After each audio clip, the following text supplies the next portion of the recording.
Hey guys, welcome back to the Readers. I hope you are having an amazing day. Let's get right into the stories. The first one is a pro-revenge story background. Let me tell you about my friend Alex, not his real name. He's been programming since he was about 8 years old. By the time he hit college, he sailed through his computer science classes because he had already mastered most of the material years before. Alex is an incredible programmer. Alex's career has been impressive. He's worked at Microsoft, Apple, Tesla, and eventually landed at a quantum computing startup. That's where our story begins. Alex specializes in quantum algorithms, and at this startup, he was the lead developer who headed up their initiative to create quantum-based optimization systems for financial modeling. His work was revolutionary. We're talking about processing power that could analyze market patterns thousands of times faster than traditional systems. All of this happened during the AI boom of 2023. When things got crazy with generative AI, the company switched to a hybrid work model. While working from his expensive $6,000 Manhattan apartment, Alex started thinking about his living situation. Looking around his cramped high-rise unit one day, he said to me, "You know what I really want? A workshop, a home theater, and maybe even a basketball court." That's when it clicked. He realized he didn't need to stay in New York anymore. Alex moves to Colorado, so Alex relocated to Boulder, Colorado, where he bought this amazing property with mountain views. The house had everything he wanted: a dedicated workshop space, home theater room, and yes, even a half-court basketball setup in the backyard. The best part? "You won't believe this," he told me, "but my mortgage is literally half of what I was paying in rent in Manhattan." The property even came with a separate guest house that he converted into the ultimate home office setup. "It's like having my own private tech campus," he joked. Alex spent the next several months crushing his projects from his mountain paradise. He never officially told his employer about the move. He just kept delivering results. Then the company announced their return-to-office policy, the return-to-office drama. Marcus, his boss, called him up one morning. "Hey Alex, starting next month, we're going back to full-time office presence." "About that," Alex replied, "I actually moved to Colorado." "You what?" Marcus sputtered. "Why didn't you run this by me first?" "Didn't realize I needed permission to choose where I live," Alex said with that dry humor of his. Marcus wasn't amused. "You need to be back in New York by next month, or we'll have to reconsider your position on the team." "Look, Marcus," Alex responded, "I've been delivering exceptional results remotely for months now. I'm happy to fly in quarterly for important meetings, but I'm not moving back to New York. My quality of life here is just too good." "Well," Marcus snapped, "if you don't want to be in New York, then we don't want you on the team." Now, what do you think a senior quantum computing expert with extensive AI experience would say to that? Exactly. He resigned on the spot. The aftermath. Anyone who's worked in advanced computing knows that maintaining complex quantum algorithms isn't like regular programming. The person who designed the system often has insights that are crucial for maintaining and upgrading it. Enter Sarah, the CEO. After about 2 months, Sarah, the CEO, reached out to Alex. She wanted to meet and discuss his return. But when she suggested he come to New York, Alex flipped the script. "Why don't you come out to Boulder?" he countered. "The mountains are beautiful this time of year." He later told me he did this to establish that any return would be on his terms, working from Colorado. Sarah agreed, and 2 days later, she was sitting in his home office with a view of the Flatirons. "We need you back, Alex," Sarah admitted. "The team is struggling with the quantum optimization systems. We're willing to bring you back with a 20% reduction, considering the lower cost of living in Colorado." Alex leaned back in his chair. "Actually, I want a 15% raise over my previous salary." "But the New York salary was because of the high cost of living there," Sarah protested. "No," Alex replied firmly. "The salary was because of my value to the company. If I wasn't worth it, you wouldn't have been paying it. First condition, 15% raise." "And the second condition?" Sarah asked. "I'll come back so long as Marcus isn't there." Sarah sighed heavily. "That's asking for a lot." "You don't have to bring me back," Alex shrugged. "I'll be fine either way. I need to discuss this with the board." "The offer expires Friday," Alex said calmly. "Monday morning, I start looking elsewhere." "Why the deadline?" "Because I know my worth," Alex replied. It was Tuesday. The resolution. Thursday afternoon, Alex's phone rang. It was Sarah. "We're reassigning Marcus to our Singapore office," she said. "He won't be in your reporting chain anymore, and we'll do the 15% raise. Can I send over the offer letter?" "Sounds good," Alex replied. "And you're sure about Marcus?" "Completely. You'll never have to deal with him again." That was in January 2024. Since then, Alex has been living his best life in Colorado, hasn't set foot in New York, and hasn't heard a peep from Marcus. The next one is an entitled People's Story. I never wanted anything to do with an homeowner association.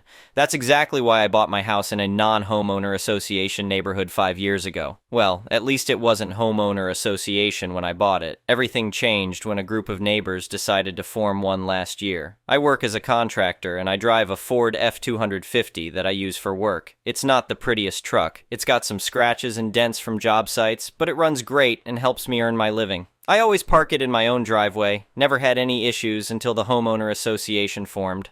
One morning, I walked out to head to work, and my truck was gone. At first, I thought it was stolen, so I called the police.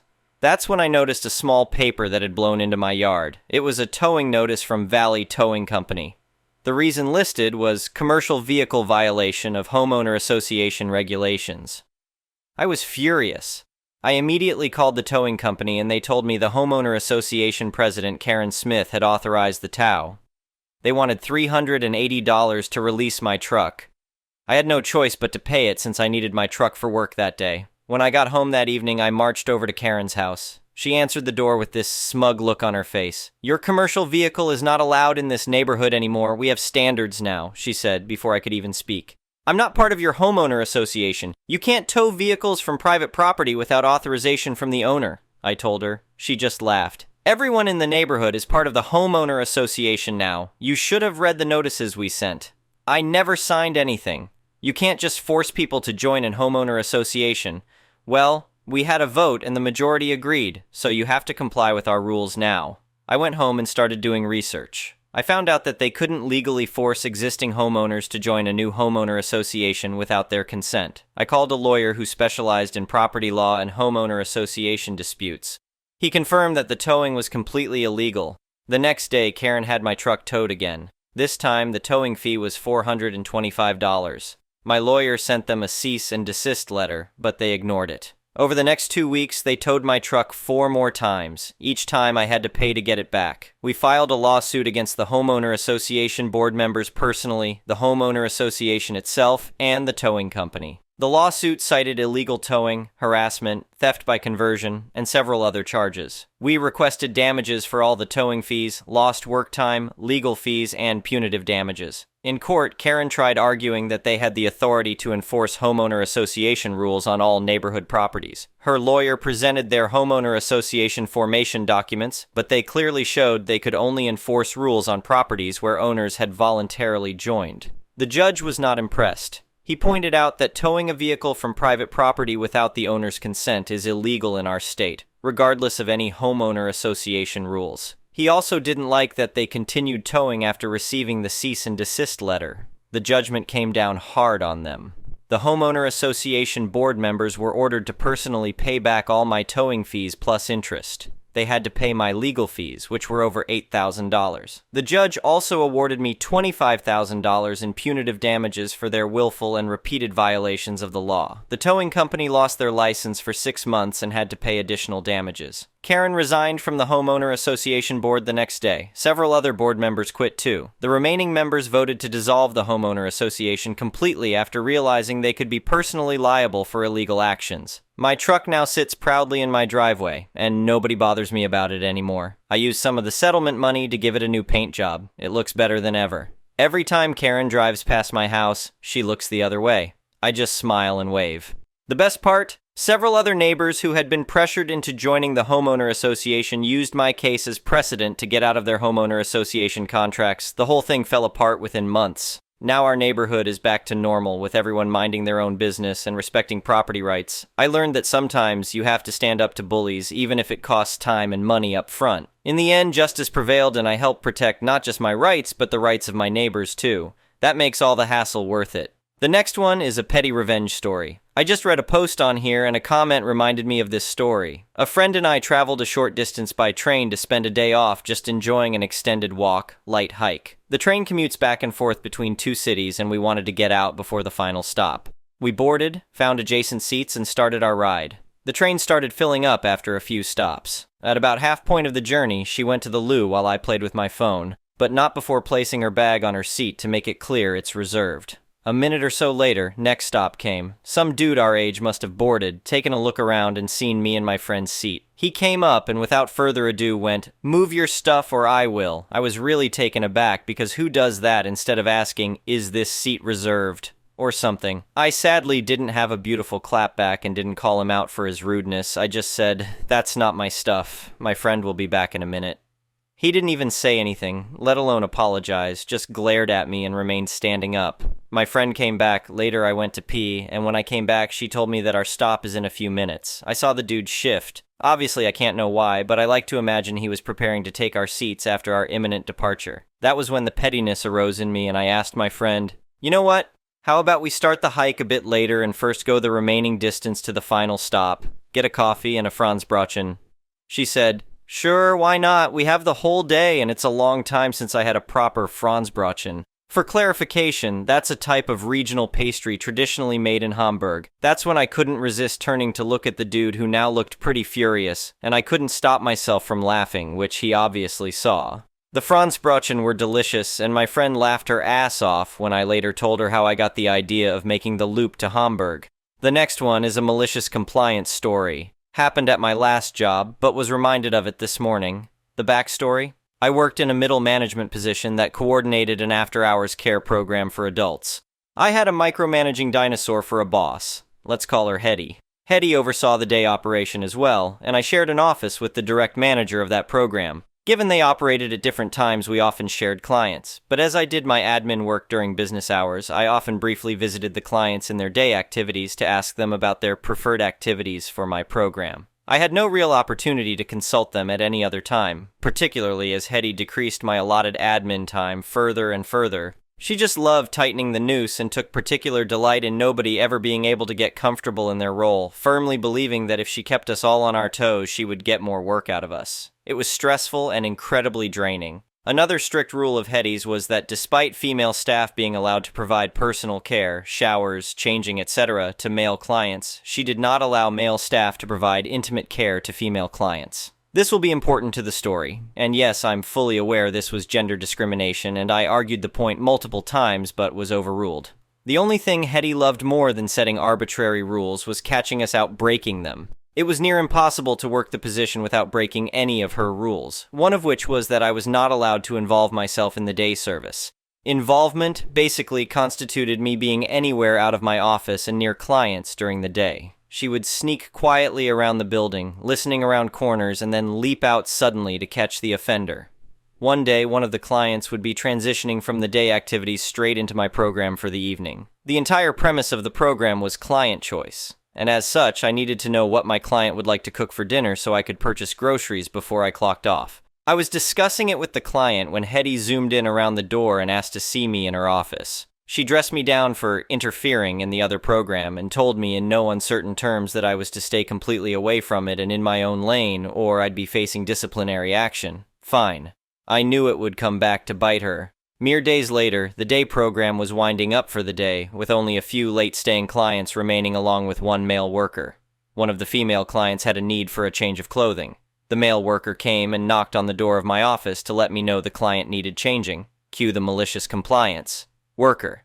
Jane Asterisk needs a change of clothes. Me. Loudly, knowing Hetty was next door in her office with the door wide open. "Oh, I'm sorry. I'd love to help, but unfortunately you're currently working with the day program and I've been expressly instructed I'm not allowed to interfere. Maybe Hetty can help? I'm sure she's in her office." Worker, knowing all too well the crap we put up with from Hetty, gives me a sly grin and moves on to Hetty's office to interrupt a phone call she was having because, hey, the client comes first. I dutifully stay at my desk listening to her ask the worker to seek my assistance, knowing full well that she heard every word of the previous conversation. Worker repeats my refusal to her and she goes off after much grumbling to assist the client. Of course, Hetty ripped me a new one for not being a team player later on. I simply pointed out her insistence earlier in the week that I not involve myself in any way with the other service. She scoffed and told me I was being deliberately obtuse, and of course, if there was a need, I was duty-bound to meet it. I reiterated that it was impossible for me to know which tasks would be deemed dutiful, and therefore innocently followed her instructions to the letter. She had nothing to come back with on this occasion. It did, unfortunately, escalate her bullying with me, but it was on that trajectory regardless. I ultimately burned out a couple of years later and had to leave, but that one act of malicious compliance remains a bright spot in what was otherwise almost a decade of appalling treatment. I've been in a new role for over 2 years where I have incredibly supportive management and colleagues, but I still see Hetty around, and every time I flip her the bird. The next one is an entitled people's story. This is one of my favorite stories to tell, so I am sharing my first ever post here. Hope you enjoy for the entertainment value. What is the underlying entitlement? The thrill of harassing a retail worker? Just being an arsehole because you can? Seeing what one can get for less or free? This also has a bit of petty revenge mingled in from a retail hell standpoint. Story is now about 15 years old, so the specific details, prices, are quite faded at this point and are made up, but close enough. My family and I were wrapping up a week-long trip to Disney World, staying at the boardwalk. Teenage kids were in the park. My parents, husband, and I were in the room doing laundry and packing up for the flight home the next day. I have yet to treat myself this trip and haven't had any ice cream.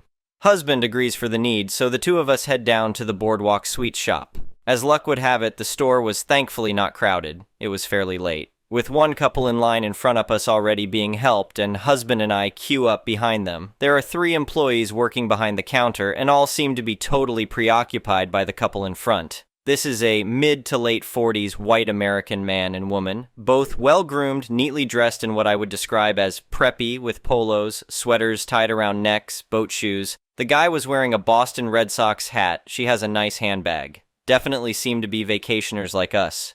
We will call them Karen and Ken for ease of storytelling.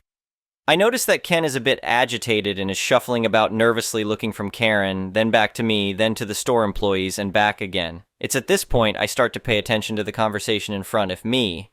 Karen is trying to negotiate the price of an ice cream cone.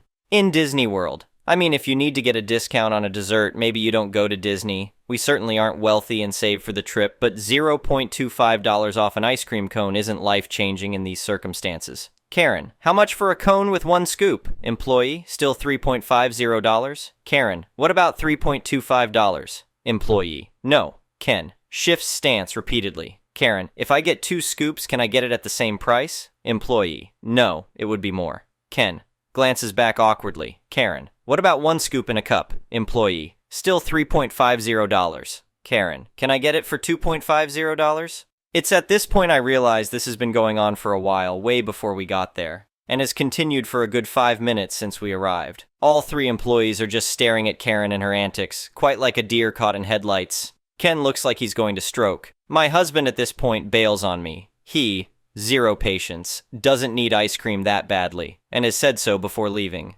Me, on the other hand, am stubborn and completely fascinated by people watching and relationship dynamics. The laundry can wait.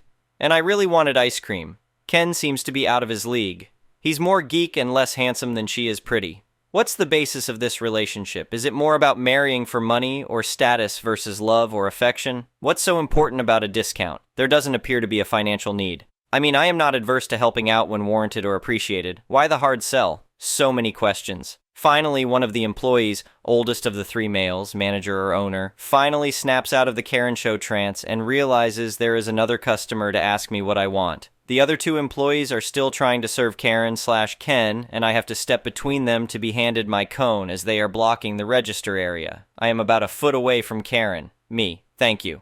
How much? Employee owner. For you? No charge. Karen snaps head around to angrily stare in my face. Me, takes long lick of ice cream. Karen, seething. Me, thank you so much. Entitlement should never get you free ice cream, but sometimes kindness, patience, and a bit of stubbornness will. The next one is an entitled parent story. I know this is a community for parenting, but I don't know where to go, and this is a big community. Some quick backstory is I am 15 years old, turning 16 in 2 months in grade 11, and my parents are divorced. I live with my mom, who I moved to Canada with 2 years ago, while my dad lives in Africa still. I still talk to him, and my mom brings him up to discipline me when I do bad. Grade 11 started a month ago, and it has been tough already. I have biology, anthropology, gym, and comtech, but I only need to talk about the first 2. My mom was already very mad that I took anthro over something she wanted, so since the start of the semester, she has already been upset with me, but it just keeps on getting worse in my life right now. Whenever I skip a class for whatever reason, it is never a good reason, my mom gets pissed and tells my dad, which doesn't go well for me. In the first biology unit, I did terribly, so my mom gets mad at me for that now, and after she's done talking to me, I hear her crying behind my door. This was the first time I experienced that, and it didn't feel good.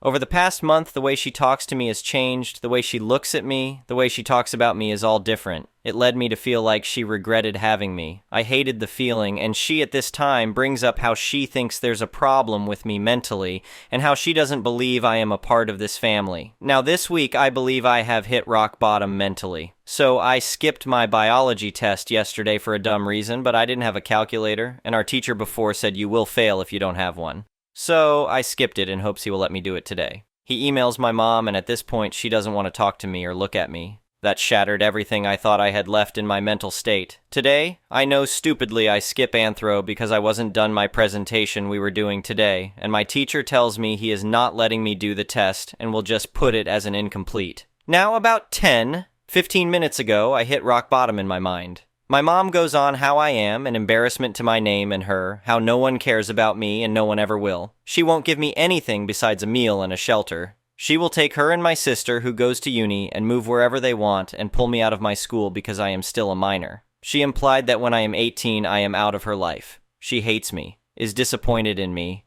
and gives up on me. That is my reality with my mother. Please don't give me a "she's your mother, she will always love you." I haven't heard my mom say "I love you" in years. Also, she has always since, as long as I can remember, she has always liked my sister more than me. I haven't gotten a hug from her either since we moved to Canada. I know that it is really only my fault, and I want it to be known I didn't write this for sympathy, but rather to just find somewhere to tell another human about how I feel finally. Now how I feel is terrible, lost, and weak. I hate myself, and I hate how in the morning I will go to school and smile and laugh with people at my school, acting like I don't feel useless and nothing more than a burden. I feel too weak to think, and I know what to do, and that is just do the work and go to class, but I think it is safe to say that is too little too late. She's done with me. As for my dad, he is probably sleeping right now and will wake up to the disappointment of his son, wondering the same as my mom. How did this happen? Sometimes in class, at home, on the bus, I just think, and thinking makes me want to cry. I haven't cried in a while, and I don't feel I deserve to. But for all the parents hopefully reading this, I hope your child doesn't end up like me. I cried typing that. Thank you for watching. I would really appreciate it if you could like the video and subscribe to our channel if you haven't already. We'll see you again tomorrow.